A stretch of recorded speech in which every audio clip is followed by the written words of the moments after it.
Hi friends, I'm the Rev Teri Peterson, minister of St. John's in Gurek. It's Thursday, the 12th of March, so it's time for Theology Thursday. Tilly is here with me just now, and we are continuing our exploration of the Scots Confession, written in 1560 by John Knox and his fellow Johns, 5 more Johns for 6 total. In the summer of 1560, they wrote this confession to teach people about the new Reformed faith, because the Kirk was in the process of being reformed in 1560. And so today we are continuing on at chapter 4 and maybe chapter 5, because they are related chapters. So just a reminder that chapter 1 was about God specifically, and chapter 2 was about the creation of humanity. There's nothing in here about the rest of creation, only about humanity. Then chapter 3 gives us the original sin, meaning first, not original meaning like any of the things we normally think about that, but the first sin. And then we continue on at chapter 4 with the revelation of the promise. So it says, we constantly believe that God, after the fearful and horrible departure of man from his obedience, did seek Adam again, call upon him, rebuke and convict him of his sin, and in the end made unto him a most joyful promise that the seed of the woman should bruise the head of the serpent. That is, that he should destroy the works of the devil. This promise was repeated and made clearer from time to time. It was embraced with joy and most constantly received by all the faithful, from Adam to Noah, from Noah to Abraham, from Abraham to David, and so onwards to the incarnation of Christ Jesus. All, we mean the believing fathers under the law, did see the joyful day of Christ Jesus and did rejoice. Now, this is a fascinating and beautiful wee chapter. And I love that it begins with, we constantly believe. Like, we constantly believe, almost like we have to keep reminding ourselves over and over again that this is what happened, that God sought out Adam. So even though the first human beings had made such a terrible mistake in trusting themselves instead of God, or trusting voices other than God's voice, still God sought them out. It was God who made the move.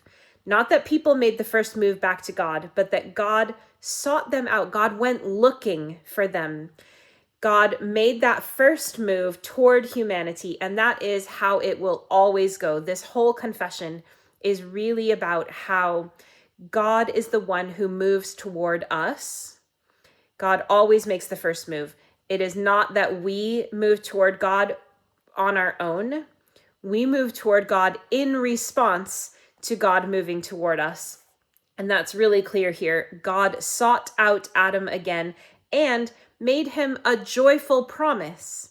So even though things had gone horribly wrong and the relationship had been broken and trust betrayed, still God moved toward Adam, God looked for Adam, and God made him a promise that this brokenness was not the end of the story, that in fact there's victory ahead. And then the chapter says the promise was repeated and made clearer from time to time, just in case we missed it, over and over again. And we know that through the prophets and through the kings and through all these faithful people and unfaithful people. The promise is repeated and made clearer again and again until we get to Jesus. And it's fascinating how we hear an echo of Matthew's genealogy in this chapter. From Adam to Noah, and if we were reading Matthew, it would say, from Adam to Noah was 14 generations, and Noah to Abraham, and Abraham to David, 14 and 14 and 14, until the coming of the Christ, right? So Adam to Noah, Noah to Abraham, Abraham to David, and so onwards to the incarnation. And it says, this was embraced with joy and most constantly received by all the faithful. And then those faithful saw the joyful day of Christ Jesus, even if they had been long dead. And so here in chapter 4, we get sort of subtly the introduction of the idea of the invisible Kirk, or the elect. sometimes it will say, but the invisible Kirk is all God's chosen people throughout history, from before the coming of the incarnate Christ and also since. So the confession is really clear that God's choosing of people does not begin with Jesus, and God's salvation of people does not begin with Jesus' earthly life. But instead, God has been at work this whole time, moving toward people, making the promise. And those who receive the promise and respond to it are among the invisible Kirk. And it's invisible because actually we don't get to see. God knows whom God has chosen. And the visible Kirk is the people we might see in it. But the invisible Kirk is time and space across all, everywhere, and may not always look like the people we might expect, but God has brought into the fold in one way or another. And so that is the promise from Adam to Noah, to Abraham, to David, to Jesus, to today. The promise is repeated. I'm having trouble speaking today. The promise is repeated and made clearer from time to time. And those who receive it with joy see the joyful day of Christ Jesus. That leads us straight into chapter 5, actually. So we've got the invisible Kirk introduced here. In chapter 5 is titled The Continuance, Increase, and Preservation of the Kirk. Now, this chapter is a wee bit longer. You can see it's got most of a page here. So don't lose heart when you hear how long these sentences are, because this chapter is really an attempt to recap the entire Old Testament in 3/4 of a page. So buckle up. Are we ready? We most surely believe that God preserved, instructed, multiplied, honored, adorned, and called from death to life his Kirk in all ages, since Adam until the coming of Christ Jesus in the flesh. For he called Abraham from his father's country, instructed him, and multiplied his seed. He marvelously preserved him, and more marvelously delivered his seed from the bondage and tyranny of Pharaoh. To them he gave his laws, constitutions, and ceremonies. To them he gave the land of Canaan. After he had given them judges, and afterwards Saul, he gave David to be king, to whom he gave promise that of the fruit of his loins should one sit forever upon his royal throne. To this same people, from time to time, he sent prophets, to recall them to the right way of their God, from which sometimes they strayed by idolatry. And although, because of their stubborn contempt for righteousness, he was compelled to give them into the hands of their enemies, as had been previously threatened by the mouth of Moses, so that the holy city was destroyed, the temple burned with fire, and the whole land desolate for 70 years, yet in mercy he restored them again to Jerusalem, where the city and temple were rebuilt, and they endured against all temptations and assaults of Satan, till the Messiah came according to the promise. Now, as summaries of the Old Testament go, that's not bad, actually. It could be much worse, could be much more in-depth or more complicated or more convoluted, but it's a pretty straightforward summary. And I love this beginning that says, we most surely believe. So remember, the last chapter started with, we constantly believe. We most surely believe that God preserved, instructed, multiplied, honored, and adorned, and called from death to life his Kirk in all ages. So we're picking up on the last chapter about the introduction of the idea of the invisible Kirk. It isn't that the church is only about those who follow Jesus, but also those God has chosen before Jesus came to earth. And notice again that this is about God's action. God is the one who makes the move. God preserves. God instructs. God multiplies. God honors. God adorns. God calls. We respond. But God makes the first move. God is the one with all the verbs here. And human beings' verb is response and gratitude. And sometimes our response is the wrong one, right? We have all this business about sometimes they strayed by idolatry, and sometimes they did the wrong thing, and sometimes they did this, and sometimes they did that. But always, every single positive move here is God's action. God called Abraham from his father's country. God instructed him. God preserved him. God delivered the people from bondage. God gave the laws. God gave the promise. God sent the prophets. This is the confession's primary interest, is to recognize that all action is God first.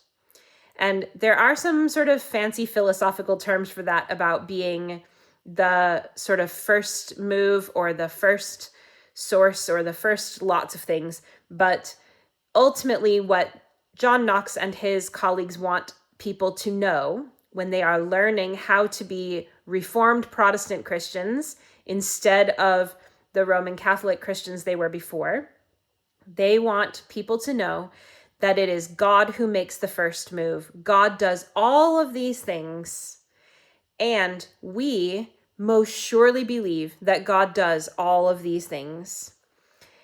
I think it's interesting, not surprising really, but interesting to notice what are the highlights that they pick out in their summary of the Old Testament, because it begins here with, like, we get from Adam until the coming of Christ. So there's a sense of that sort of creation thing, but again, not much about creation here at all. Instead, we start from Abraham being called to leave his father's country. So we begin this story with an immigration story. Abraham is called to leave. And then it goes straight on to the Exodus. So we skip over all of the things that make for good musicals, right? Or good Disney movies or any of that. We just have Abraham leaves his father's country, and then the Pharaoh was oppressing people and God set the people free. So there's a call to leave twice in a row. Leave your father's country and then be liberated from this place. Then we have laws, constitutions, and ceremonies. So the whole Torah is recognized here. Not just the 10 Commandments, which is the part we might think about, but even the ceremonial instructions are mentioned, which I think is fascinating given how the history of the Kirk plays out, right? That the ceremonies mentioned in the Old Testament get a word in edgewise in this is so interesting. Then we have, he gave them the land and the judges, Saul and David. Now, a lot happens in there, doesn't it? Like, we know there's 40 years wandering in the wilderness, but there's no mention here of the preservation in the wilderness or of manna or of leading the people through all of that.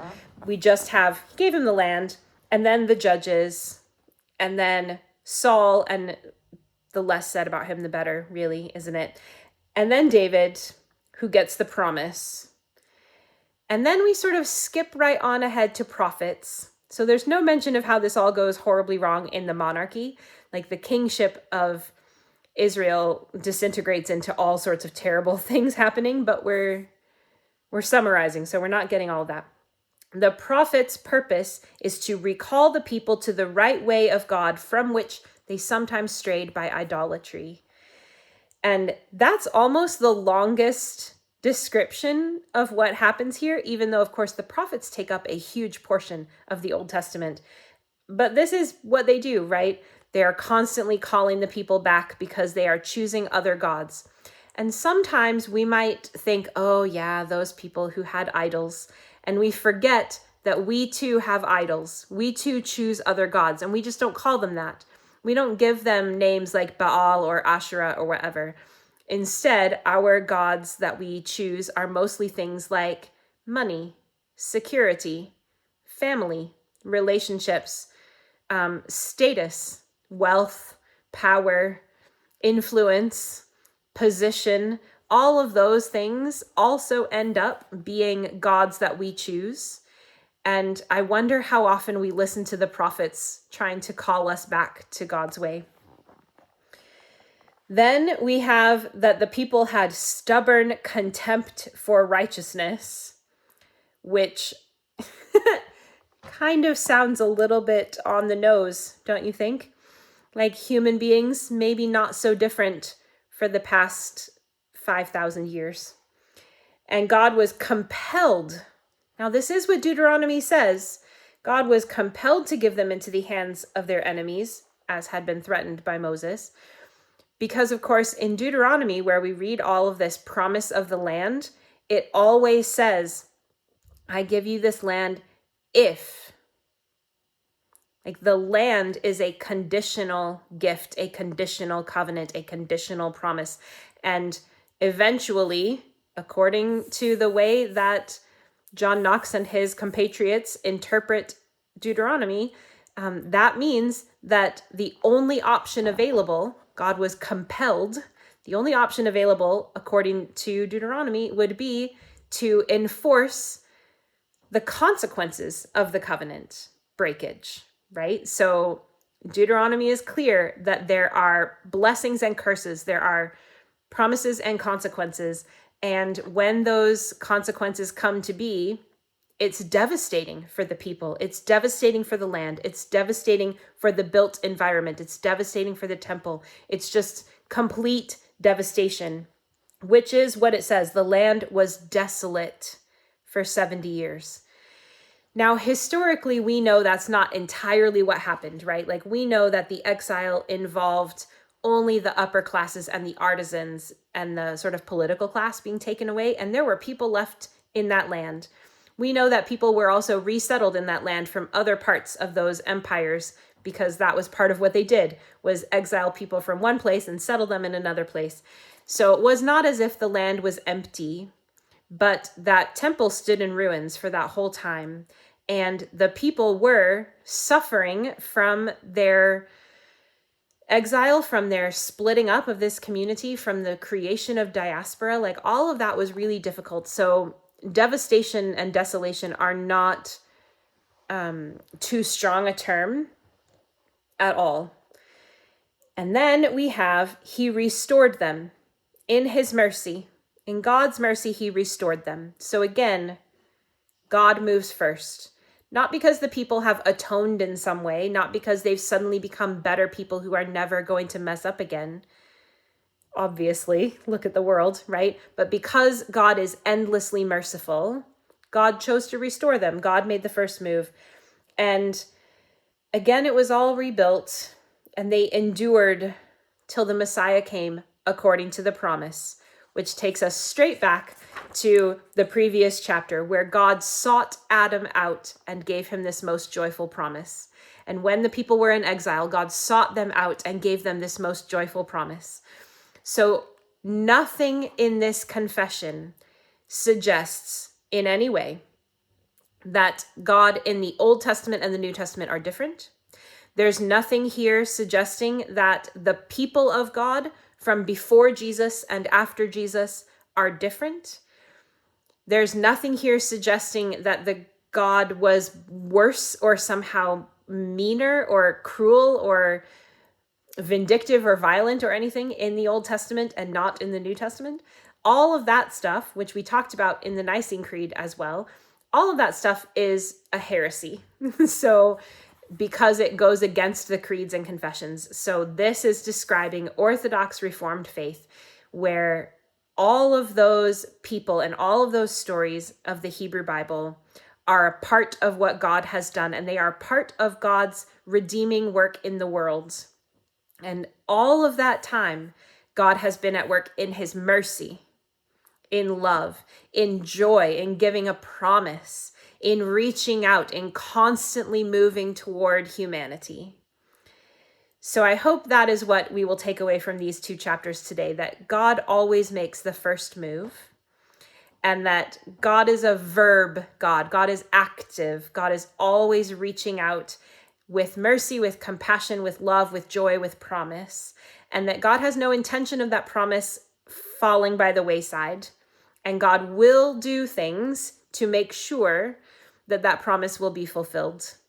So we can, with the people writing the confession, say, we constantly believe, we most surely believe, we trust that this God who acts in love and mercy will continue to do so, because all this time that has been true. So how much more will it continue to be true now that we have both visible and invisible Kirk? We know that God chooses, and the faithfulness of all these people inspires ours as well. So that is chapters 4 and 5 of the Scots Confession. And next week, we will turn to chapter 6, which is the beginning of the Christological section. So this first section has been about sort of God the Father and the actions of the first person of the Trinity. And we turn to the second person of the Trinity at chapter 6. So we will see you next week for that. Until then, peace be with you.